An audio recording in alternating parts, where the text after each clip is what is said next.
Hello everyone, আমি প্রিয়া। আমার নতুন একটি ভিডিওতে তোমাদের অনেক অনেক স্বাগতম। আজকে ছিল আমার স্টুডিওতে একটি শ্যুটটা ছিল সামনে যেহেতু জন্মাষ্টমীর উপলক্ষেই আমি শ্যুটটা করেছিলাম। তো তোমরা দেখতেই পারলে মডেল টাইম মতনই চলে এসেছিলো। আর সেদিন এত বৃষ্টি পড়ছিল আর বারবার কারেন্ট যাচ্ছিল।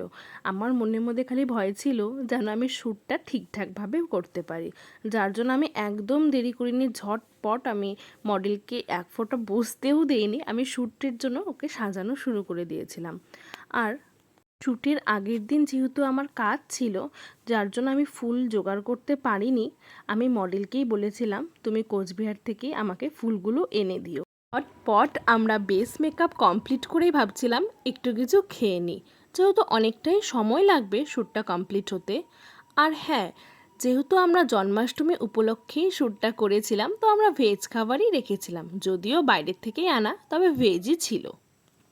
আমাদের থেকে অনেকেই হয়তো এই মেকআপের ফুল ভিডিও দেখেই নিয়েছো। যদি তোমরা দেখে না থাকো, আমার ফেসবুক থেকে তোমরা দেখে নিতে পারো। আজই আমাদের ফটোগ্রাফার দাদাও চলে এসেছিল আর আমাদের ফটোশ্যুটও কমপ্লিট।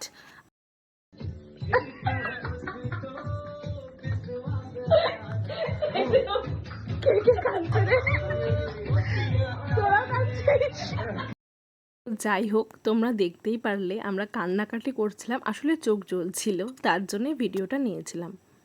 একটা শ্যুটের পেছনে কতটা যে খাটনি থাকে সেটা সত্যি বলতে কয়েক সেকেন্ডের ভিডিও দেখে বিচারই করা যায় না। ব্যস্ততার মধ্যেও যতটুকু ক্লিপ ছিল আমি তোমাদের সাথে শেয়ার করলাম। চলো আজকের জন্য টাটা, পরে দেখা হচ্ছে তোমাদের সাথে।